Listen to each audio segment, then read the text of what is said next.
sore hari ini mungkin saya jadi penganut mazhab Marsilam ya. Marsilam Simanjuntak ini Menteri Hukum dan HAM di masa Gus Dur, atau kalau dulu Menteri Kehakiman ya. Marsilam pernah ngomong ada 3 hal yang tidak penting katanya di dunia ini. Satu, kapitalisme. Kedua, berdebat mengenai iman. Dan ketiga ya, PowerPoint. Itu dianggap tidak penting oleh Marsilam. Jadi kawan-kawan, sebelum sampai ke sana, saya pikir ada 3 hal yang saya mesti suka tidak suka harus saya komentari dari pernyataannya atau apa yang disampaikan oleh Bung Wanto tadi. Satu, soal 110 juta data atau big data yang diklaim oleh Luhut ya. Saya pikir kendati 250 juta sekalipun itu tetap tidak akan ada pengaruhnya dengan cara kita memandang konstitusi begitu.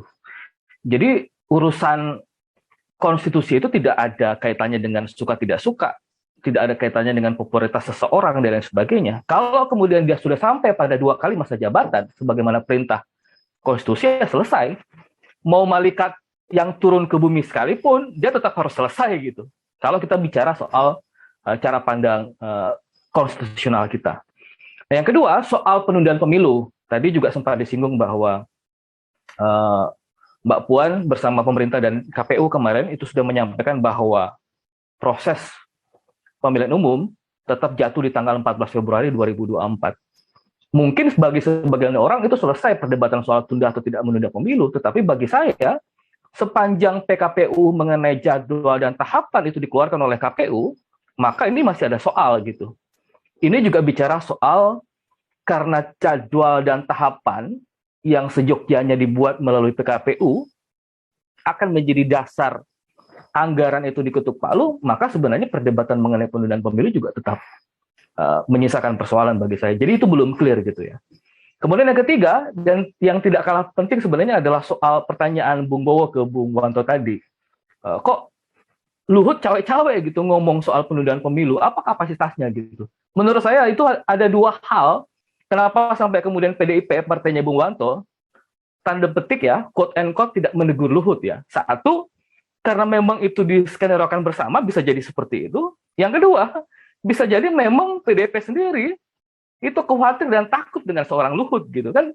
Cuma 2 itu sebenarnya gitu ya. Jadi ini sebenarnya Bung Wanto harus menjawab gitu. Bagaimana posisinya Luhut di pemerintahan, terutama di dalam lingkar kekuasaan istana. Jadi itu 3 hal yang harus saya komentari sebelum sampai kepada cara pandang pribadi saya mengenai isu penundaan pemilu dan 3 periode. Jadi kawan-kawan sekalian, penundaan pemilu ataupun 3 periode sebenarnya adalah ujungnya, hilirnya adalah bicara soal perpanjangan masa jabatan. Sebenarnya kalau bicara soal amandemen konstitusi itu bukan hal yang tabu gitu ya. Toh Soekarno dulu dan founding fathers yang menyusun undang-undang dasar juga sudah pernah mengatakan bahwa undang-undang dasar kita ketika itu dibuat dalam waktu atau dalam tempo cepat.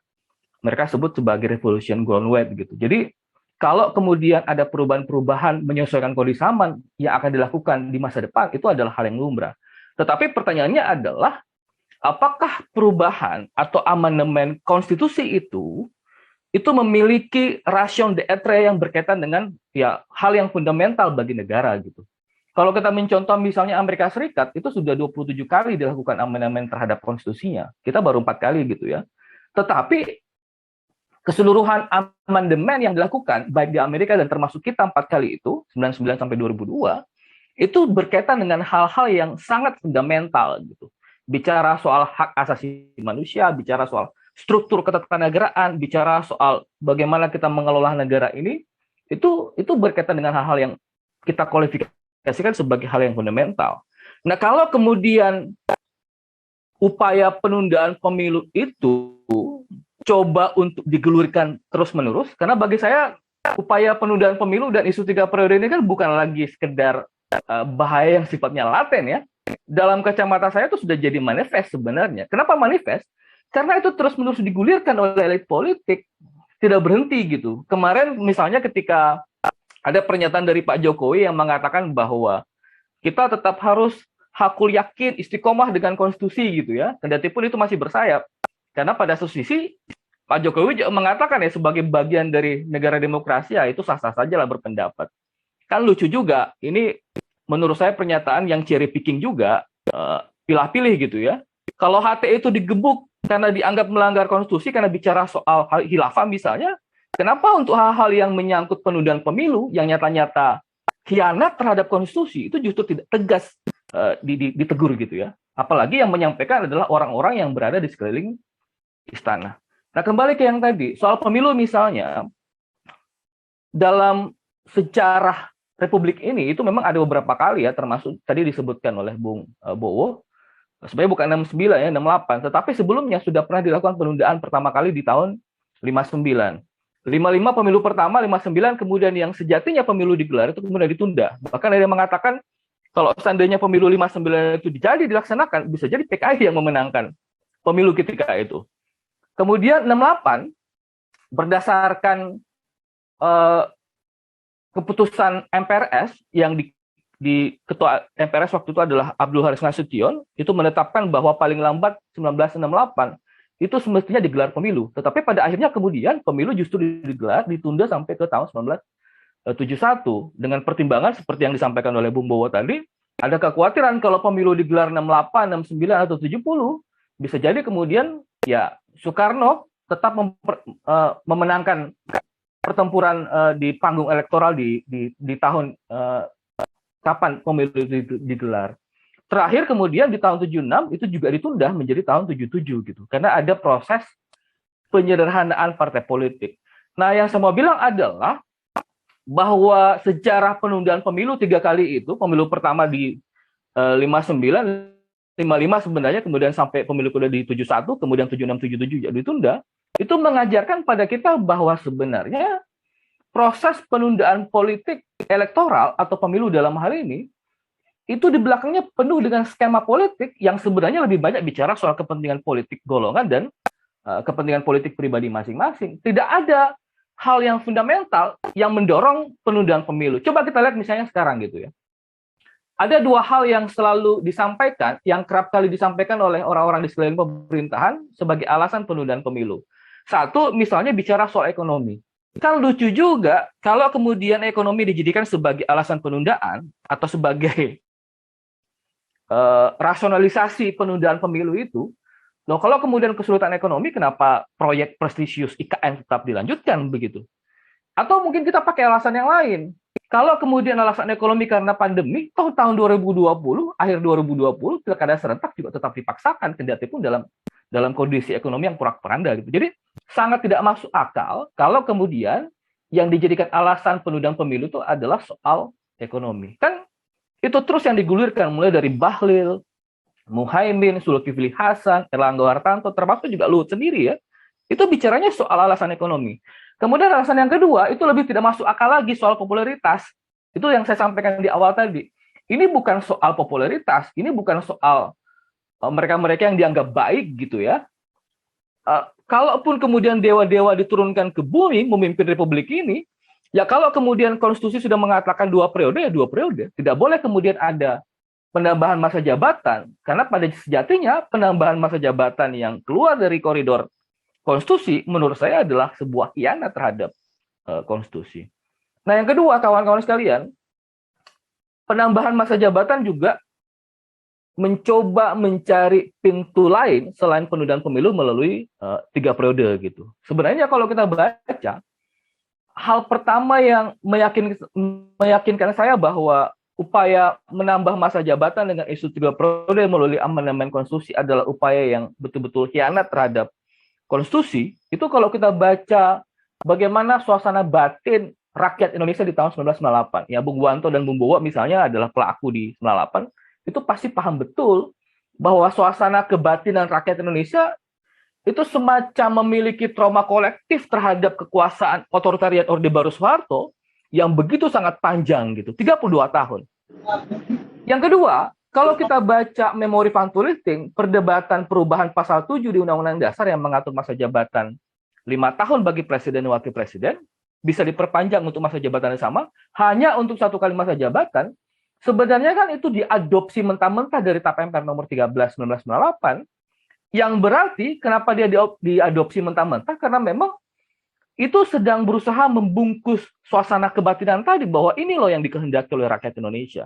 kita tidak ingin kemudian terjebak ke dalam otoritarianisme baru kalau kemudian perpanjangan masa jabatan itu dilabrak dengan cara melakukan amandemen konstitusi untuk memperpanjang masa jabatan atau 3 periode itu. Nah, yang ketiga, saya pikir alasan yang juga mesti kita turut pertimbangkan adalah kalau misalnya kita baca bukunya Bagir Manan tentang lembaga kepresidenan, itu kan dijelaskan secara detail ketika kita berusaha belajar misalnya kenapa sih harus 2 periode dari suasana revolusioner bangsa Amerika yang kemudian yang pada awalnya hanya menjadi konvensi ketatanegaraan soal 2 periode itu, karena kan kalau kita baca pada mulanya 2 periode itu hanya konvensi ketatanegaraan ya. Jadi ketika George Washington, bapak pendiri Amerika Serikat, ditawari periode untuk yang ketiga kalinya, dia menolak. Alasannya sederhana, kalau kemudian saya menerima perpanjangan masa jabatan menjadi 3 kali dan seterusnya, itu sama saja saya menginjak-injak semangat revolusi bangsa Amerika yang melawan sistem monarki atau sistem kerajaan yang dibawa oleh pemerintahan Inggris ketika itu. Jadi memperpanjang masa jabatan bagi George Washington itu sama saja dengan ya abai dengan semangat revolusi bangsa Amerika. Itu nggak ada bedanya dengan kita. Mewacanakan saja isu 3 periode atau penambahan masa jabatan itu sama saja dengan menginjak-injak semangat reformasi apa yang sudah dilakukan oleh generasi Bung Wanto dan Bung Bowo ketika itu. Nah, konvensi ketatanegaraan itu kemudian berkembang dan dijadikan sebagai patokan untuk presiden-presiden Amerika berikutnya. Tidak ada yang kemudian melampaui 2 periode. Sampai kemudian itu diterabas oleh masa Franklin D. Roosevelt yang kemudian bahkan sampai 4 kali masa jabatannya gitu ya. Inilah kemudian yang melatar belakangi bangsa Amerika untuk melakukan perubahan konstitusi terhadap konstitusinya. Kalau tidak salah yang ke-22 kali, yang kemudian menuliskan bahwa masa jabatan presiden itu hanya boleh paling lama 2 periode. Nah, kalau kita belajar dari sana kan kurang lebih dengan apa yang kita alami di Indonesia, bahwa 2 periode itu yang tertulis di dalam pasal 7 Undang-Undang Dasar itu bukanlah 2 periode yang turun begitu saja dari langit, tetapi itu dengan darah dan air mata itu diperjuangkan oleh rakyat Indonesia. Kalau kemudian itu dilabrak begitu saja, ya apa bedanya kita dengan khianat terhadap bangsa dan rakyat Indonesia yang memperjuangkan 2 periode sebagai bagian dari hal yang paling fundamental di dalam perjuangan reformasi di tahun 1998. Nah, yang terakhir kawan-kawan sekalian, ada yang saya khawatirkan sebenarnya soal elit politik yang kemudian menggunakan track legalism, track konstitusi ataupun undang-undang untuk berlindung terhadap keseluruhan tindakan-tindakannya yang sama sekali tidak dikehendaki oleh rakyat Indonesia.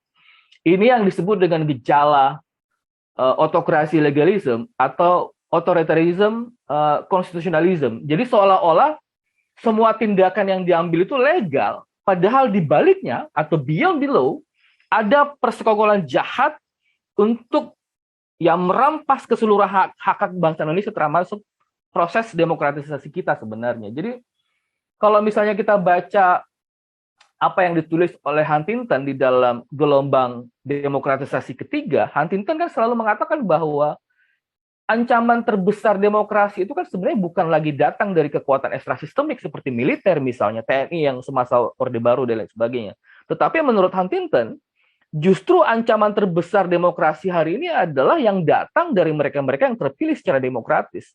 Jadi ada semacam persekongkolan yang kemudian mendesain keseluruhan undang-undang. Kalau kita belajar dari undang-undang revisi undang-undang KPK, undang-undang Minerba, MK, undang-undang Cipta Kerja dan pendekatan omnibus, termasuk undang-undang IKN, keseluruhannya dibuat itu berdasarkan kehendak orang-orang tertentu yang selama ini menyandera negara untuk kepentingan lapak-lapak bisnisnya. Makanya kalau kemudian ada kawan-kawan yang mengatakan bahwa isu penundaan pemilu yang tadi saya katakan sudah lagi bukan sekedar isu yang sifatnya laten tetapi sudah manifest, itu juga sangat berkaitan dengan kepentingan oligarki. Ada perselingkuhan antar elit politik dengan kelompok para pebisnis untuk mengamankan lapak-lapak bisnisnya. Jadi kita ambil contoh soal IKN lah misalnya gitu ya. Apa hubungannya penundaan pemilu dan IKN? Kita tahu benar bahwa IKN adalah perluasan akumulasi kapital dari kapitalisme. Bagaimana oligarki tetap berusaha melanggengkan akumulasi kapital sekaligus mempertahankan kekayaannya dengan memperluas strategi atau lapak-lapak bisnis barunya. Nah, selama ini kan kelompok oligarki ini merasa nyaman di bawah pemerintahan Jokowi kan. Hampir semua diberikan privilege. Undang-undang dibuat sedemikian rupa untuk menguntungkan investasi. Proyek-proyek strategis nasional dipaksakan, kendati pun harus menggusur tanah-tanah rakyat dan masyarakat adat dan lain sebagainya. Jadi, kenyamanan kelompok oligarki ini kemudian membuat mereka berpikir, ya kalau kemudian bisa memperpanjang masa jabatannya, ya kenapa harus menggelar pemilu? Kira-kira begitu logiknya gitu. Jadi, kita memahami betul bahwa ya upaya menunda pemilu juga adalah sekaligus jalan keluar yang ditawarkan oleh kelompok oligarki untuk mempertahankan pemerintahan atau rejim Jokowi hari ini yang dianggap memberikan privilege dan kenyamanan bagi perluasan lapak-lapak bisnis oligarki selama ini. Kira-kira begitu, Bung Bo.